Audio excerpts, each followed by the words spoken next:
तो last episode में हमने देखा था कि ये लड़का जुआंग से कह रहा है कि आखिरकार हम लोग इंसान है ना कि मॉन्स्टर्स। तब जुआंग कह रहा है कि अब इन बातों से मुझे कोई फर्क नहीं पड़ता।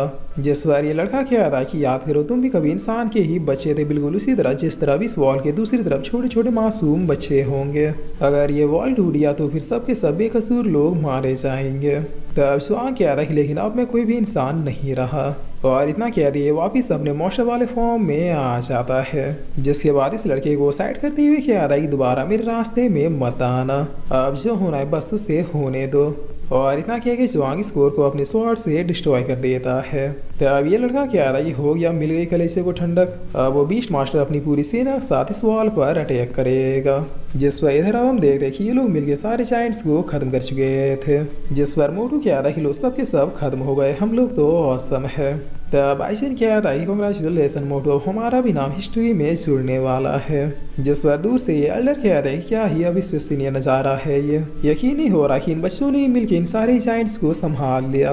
तब ये चैनल कह रहा है कि अब जाके लग रहा है कि ह्यूमन रेस का फ्यूचर काफी ज्यादा ब्राइट है। जिस पर तभी ये प्लेस अपने आप ही हिलने लगता है और ये डिफेंसिव फॉर्मेशन खुद ब खुद ही डिसअपेयर हो जाता है। तब ये चैनल कह रहा है कि आखिर ये हो क्या रहा है, डिफेंसिव फॉर्मेशन खुद ब खुद ही डिस्ट्रॉय कैसे हो गया। और इतना कह दिए दोनों तुरंत ही यहाँ से डिसअपेयर हो जाते हैं। तब इस कोर के पास पहुंचते ये चैनल चिल्लाते हुए कह रहा है कि किसी ने कोर को तबाह कर दिया। जिस पर ये एल्डर कह रहा है कि अब हम पीछे नहीं हट सकते, बीस्ट मास्टर ने अपना ओरिजिनल प्लान शुरू कर दिया। तब इधर ये बंदर कह रहा है कि लॉर्ड देखिए वो डिफेंसिव फॉर्मेशन गायब हो गया। जिस पर बीस्ट मास्टर हंसते हुए कह रहा है इसका मतलब वाकई में वो दोनों मोहरे काम आ गए। चलो फिर बगैर किसी देरी के अब हम अपना काम शुरू करते हैं। जब सारे लोग निकल पड़ो और तबाह कर दो उस ग्रेट वॉल ऑफ ह्यूमन और वहाँ पे मौजूद इंसानों को।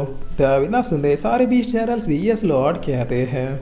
जिस पर इधर मेडायून भी इस फॉर्मेशन को देखते हुए कहती है कि देखो वो तो डिसअपेयर हो गया। तब लूमी कह रही इसका मतलब चारों तरफ से दोबारा हमारे ऊपर अटैक होगा। जिस पर योनो कह रही पता नहीं अब हम उन फ्लाइंग मॉन्स्टरों से कैसे बचेंगे, वही तो असली प्रॉब्लम है।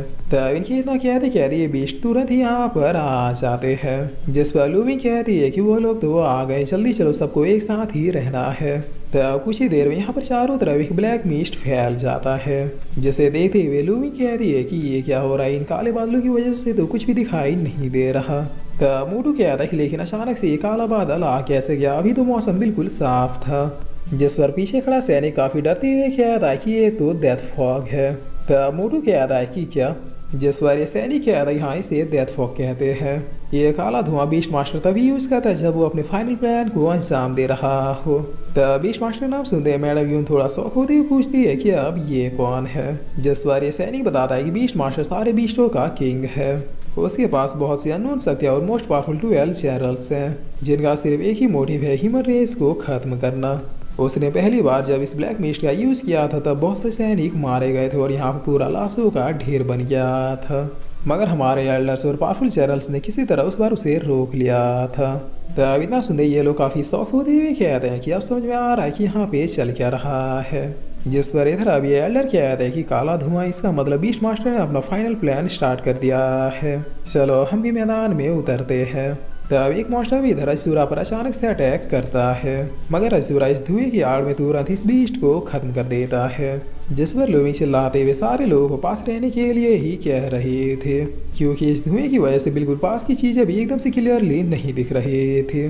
तब अजूरा अपने मन में कह था कि मैं फील कर रहा हूँ कि यहाँ पर और भी पावरफुल बीस्ट आ रहे हैं। अच्छा, इस धुएं की आड़ में अपने पावर्स को भी टेस्ट करने का मौका मिल जाएगा।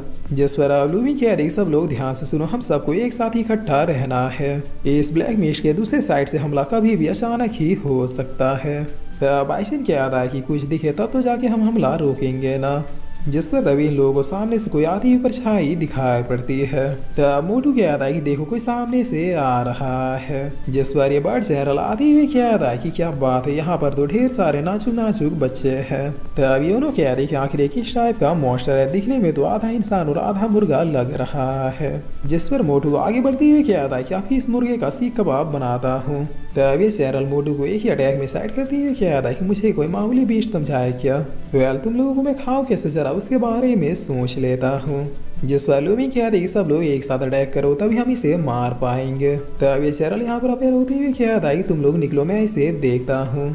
जिस पर ये बर्ड पूछता है कि अब तुम कौन हो। तब जनरल क्या आता है कि वही जिसने बीस्ट मास्टर के प्लान को फर्स्ट बार में चौपट किया था, जनरल गोंजा।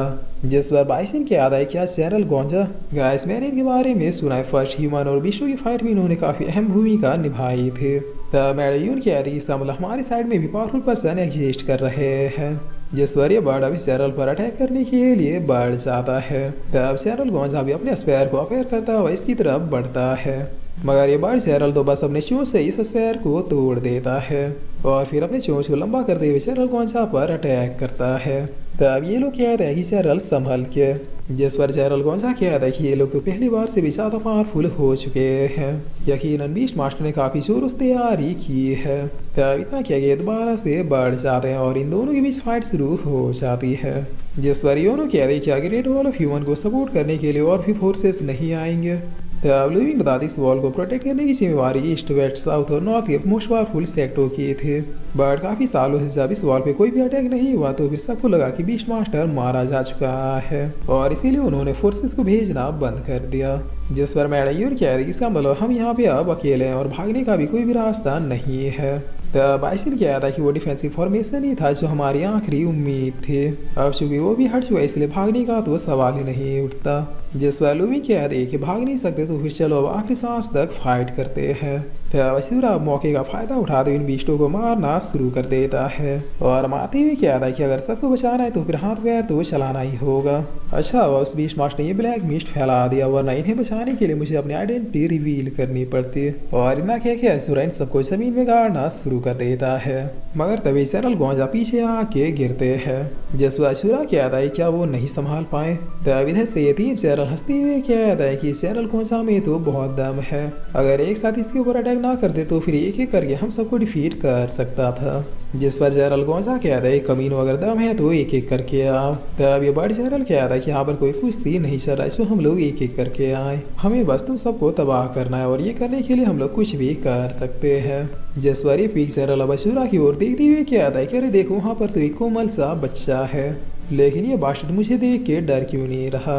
और इतना कह रही है अपने अटैक के साथ सीधे अशूरा को मारने के लिए बढ़ जाता है।